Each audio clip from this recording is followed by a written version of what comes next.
Hi.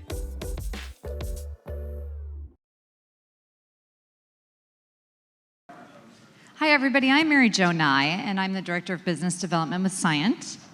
And this is JD Hammerly. JD Hammerly, I soon will be in my 50th year in this industry, which is a joy of persistence over a lot of things.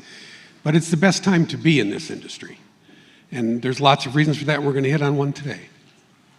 Yes, and I realized here that we have an interesting position that we're sitting in. We're sitting between the executive office of the president and drinks.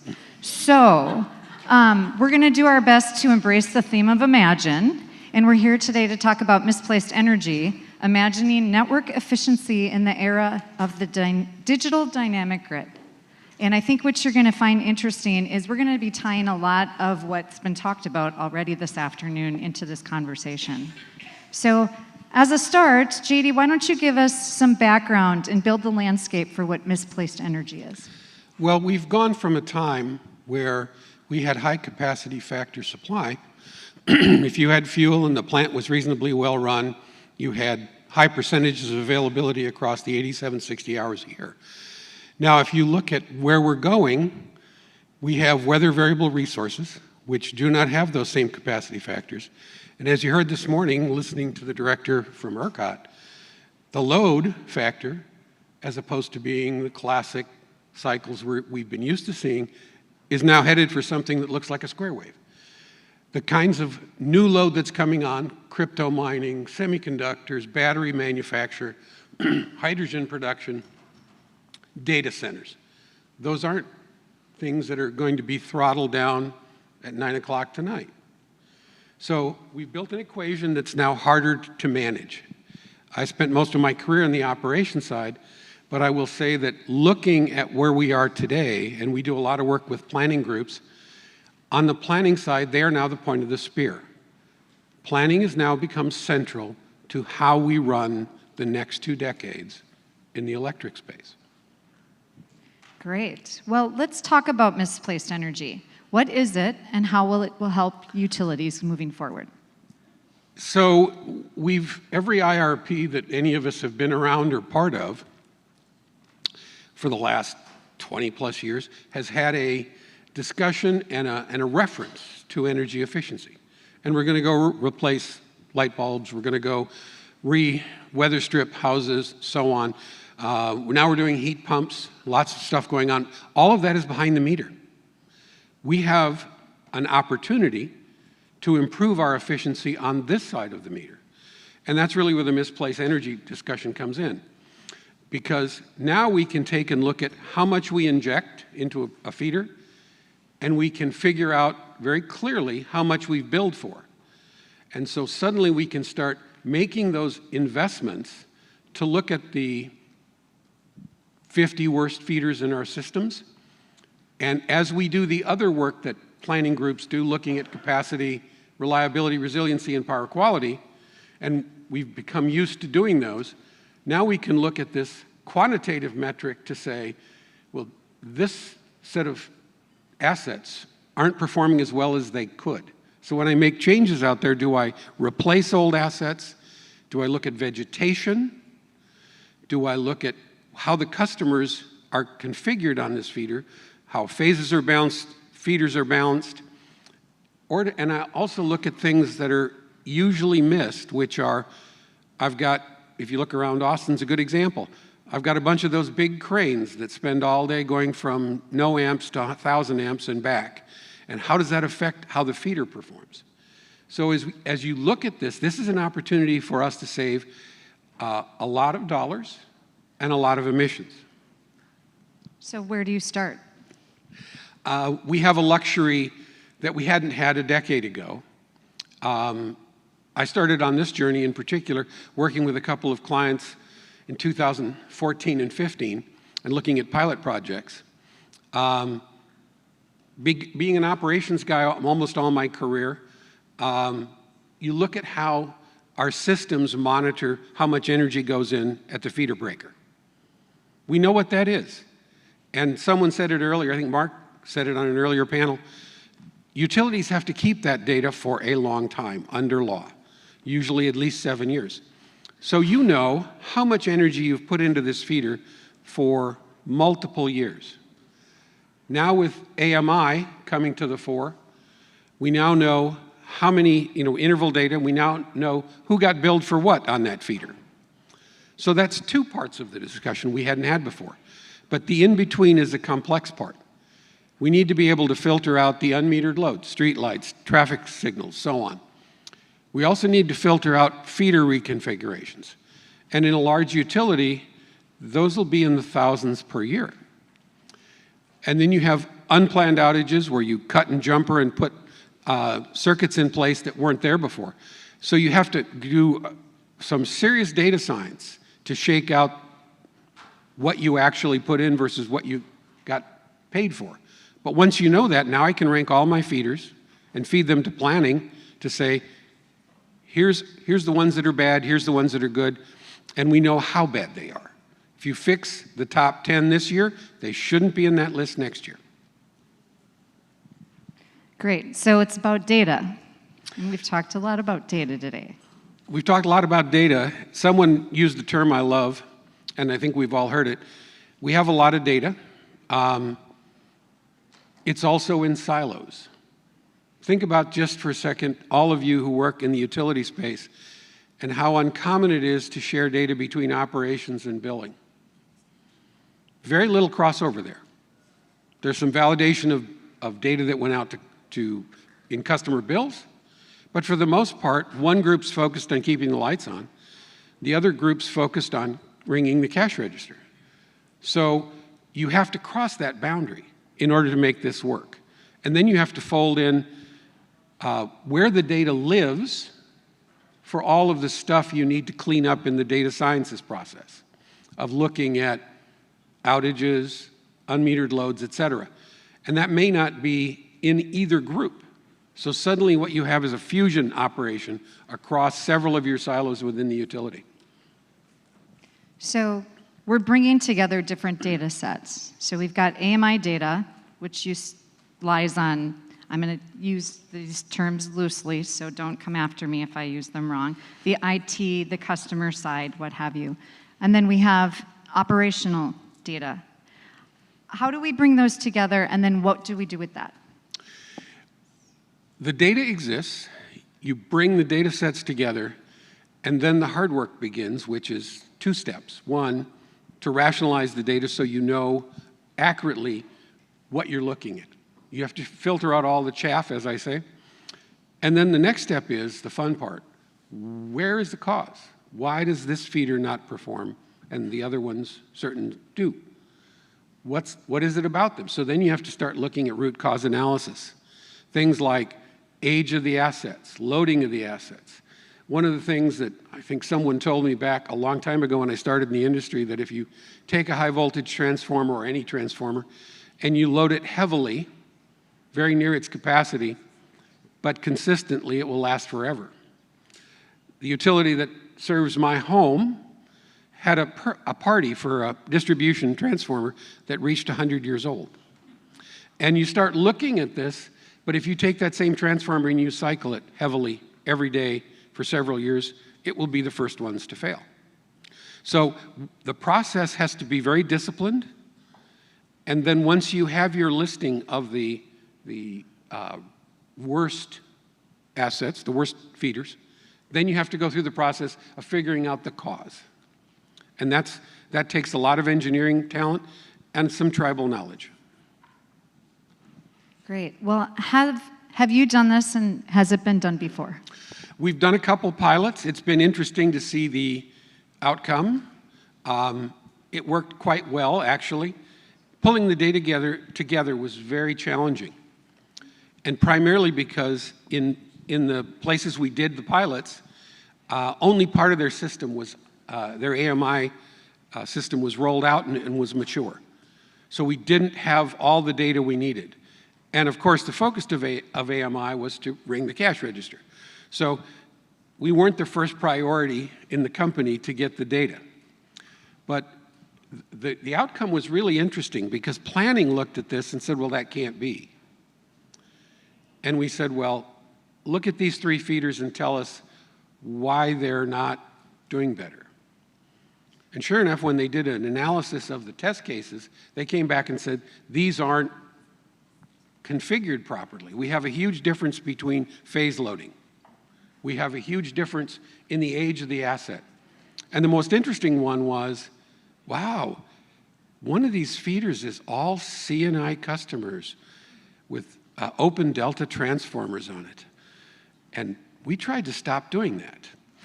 And of course, they kept finding things that were, as someone said this morning, inherited from the previous owner of the distribution system.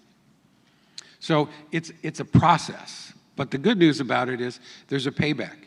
Because we know if we look at the EIA data that there's billions of dollars worth of losses for unaccounted or misplaced energy. And what goes with that, since most of it is still generated with fossil fuels, there's a corresponding pile or tons of emissions. So why now? The time is right.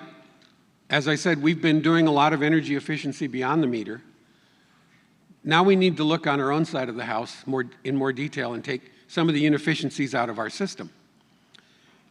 As we start adding more assets and supply assets to the distribution system in particular, we worry about hosting capacity. What's that going to do to the efficiency of feeders? If we don't know the baseline when we go in, we add a bunch of rooftop solar, CNI supply, and battery storage injecting into the system. Did that make it better or worse? Is it less efficient now than it was before? Because just because you can host it doesn't mean it didn't have an impact. And now we're blessed with the fact that we're starting to look at second generation AMI. And we're getting closer to real time, as opposed to getting data back in the middle of the night once a day. Now we're usually getting it back maybe 4 or 6 times a day. So now we can work closer to real time because the feeder breaker telemetry that's coming into the operation systems is less than 10 seconds old. So we can get a clear picture of where we are right now because we can be sure that it isn't consistent over 87, 60 hours a year. Some are going to be much worse at peak, and strangely enough, some are going to be much worse when they're lightly loaded. And then we also need to find all the no-load transformers that are out there. Stuff that was put in 3 decades ago that has one customer on it, that's oversized for what's there. So it's providing, we're heating the air, to be blunt. So that's kind of where we are, but it's an interesting time. I think Alice Jackson from Excel said it best. She goes, we inherited all this stuff. It's gone through mergers and acquisitions.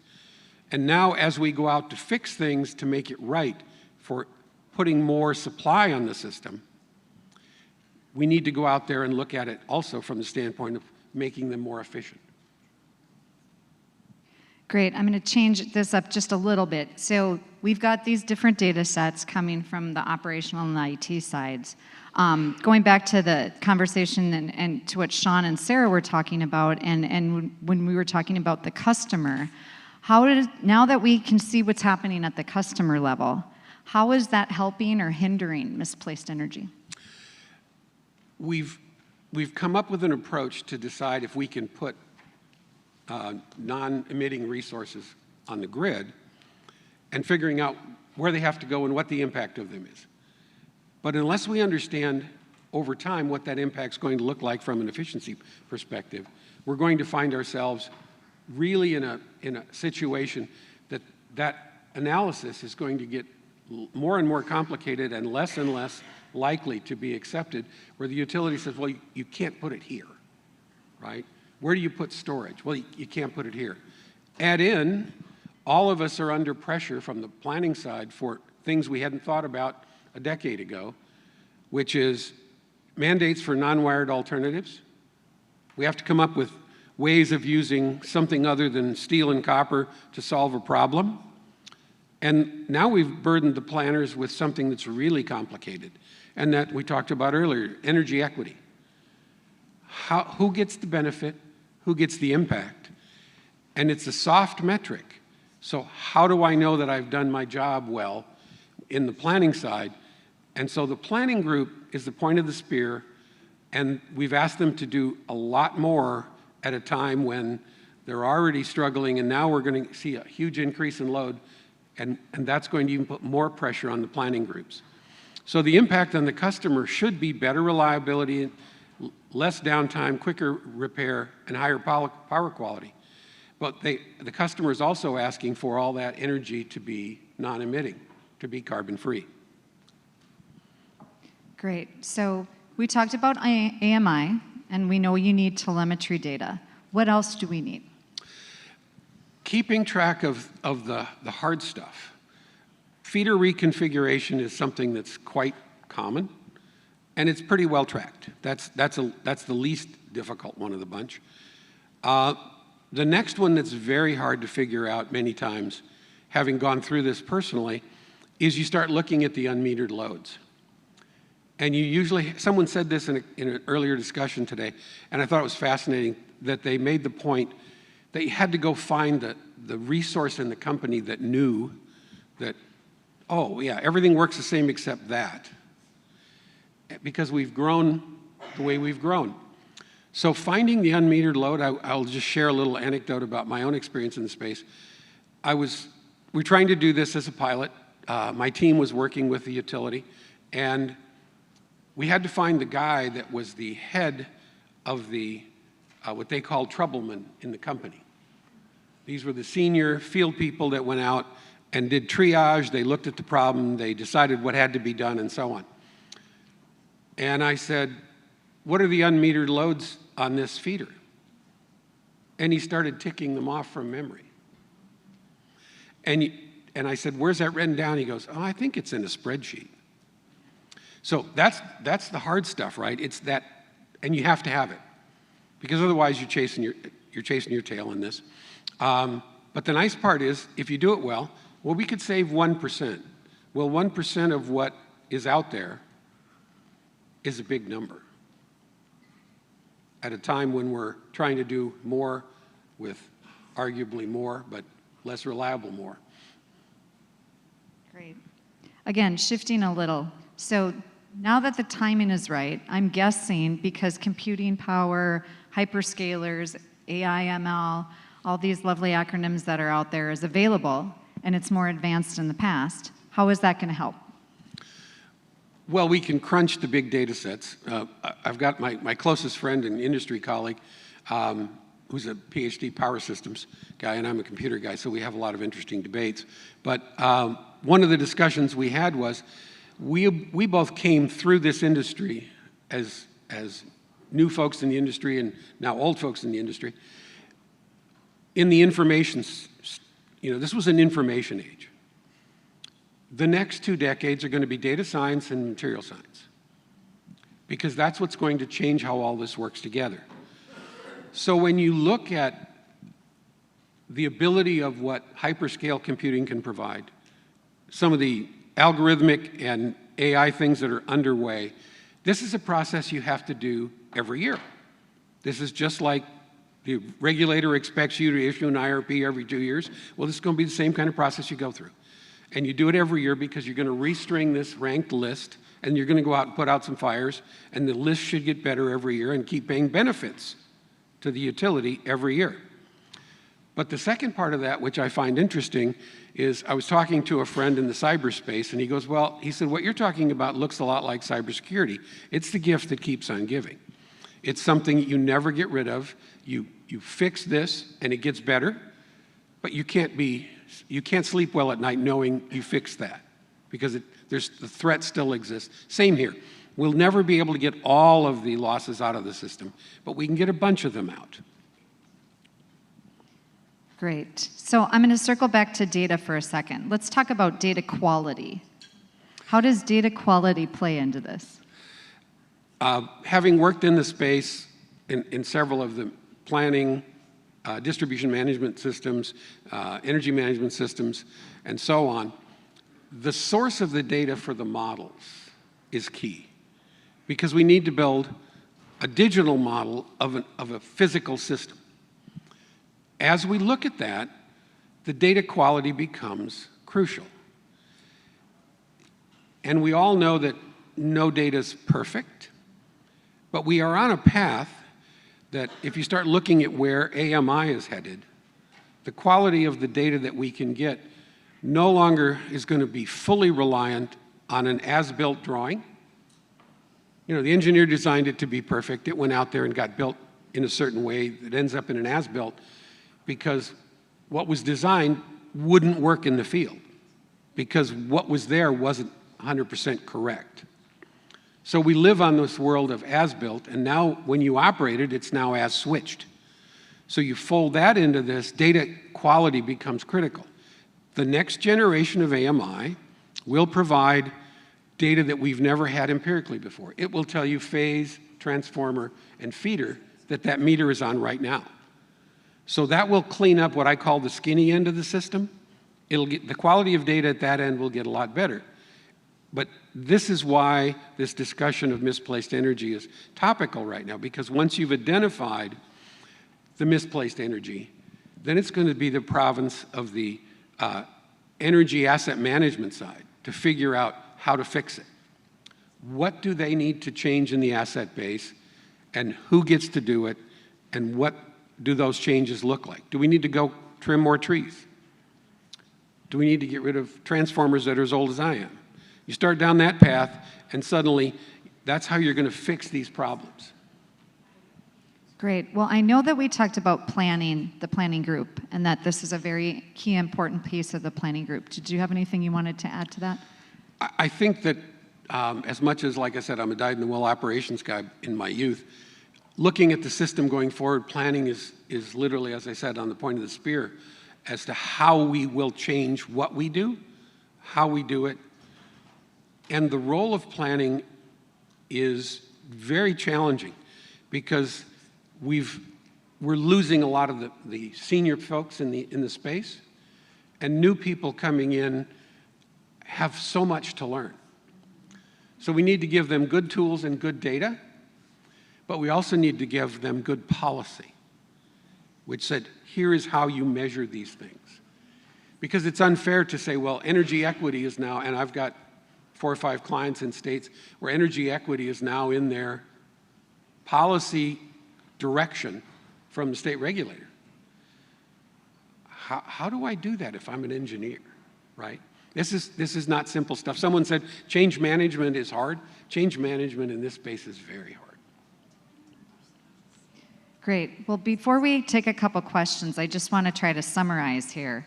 So misplaced energy is an approach that brings different data sets together from across the utility enterprise, ranks them and orders them, and the utility asks for efficiency.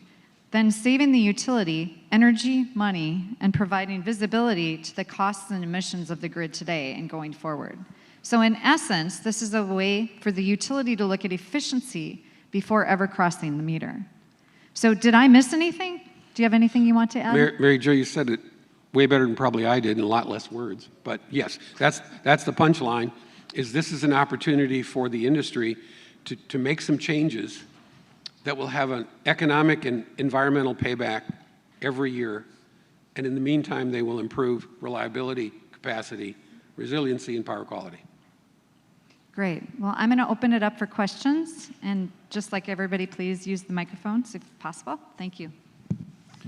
Thank you. So after this is achieved to get rid of the wasted electricity, how do you see dynamic pricing models layering on this to balance the demand and supply of electricity? Have you seen that be successful?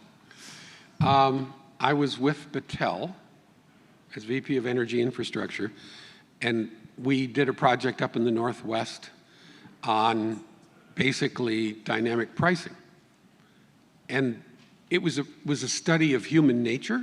I'll just say that. The most interesting part wasn't the technology piece. It was how people both engaged or didn't and how they responded. So when you start looking at this dynamic pricing world, I was fascinated. I think that energy pricing exposed all the way to the consumer is a fascinating model. There has to be some constraints on it. If you look at what happened in Texas in February of 21, some folks who had been taking advantage of the low market prices a lot of the time suddenly got their head handed to them economically. And the other thing, and this is, I'm blessed to have a wife who's a professional author, so we are not in the same business. And she comes at the world from a very creative perspective, and she said, well, what does this mean if I have dynamic pricing for the energy for the house? And I said, well, I explained, the theory and the approach and how this works, and I spent a lot of time in wholesale markets. And she goes, so what you're telling me is I'm going to do this, and I'm going to engage the utility, and I'm going to decide based on the price whether I do this or don't.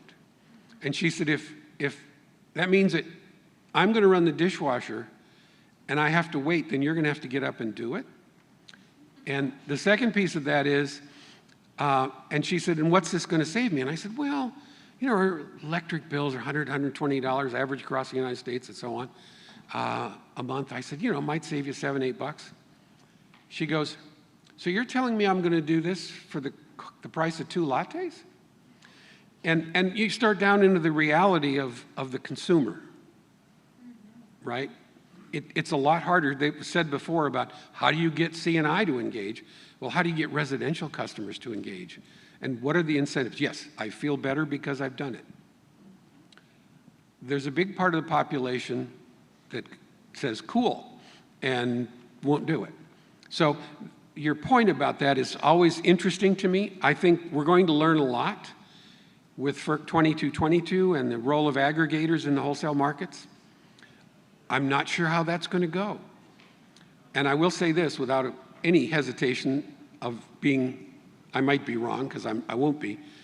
We're going to try some new business models, and some of them are going to be burning hulks by the side of the road. Because anyone who thinks this is an easy business or this is a simple problem will quickly discover it's not.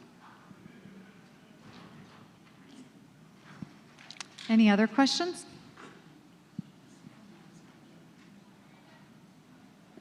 Great. Well, just before I close, I just wanted to mention one last thing.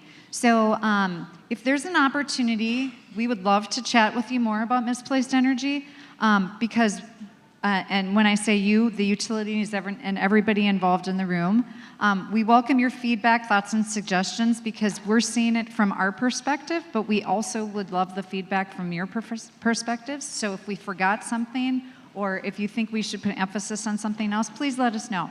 We welcome your valuable insights, and we want to help solve this problem. So, thank you. Thank you.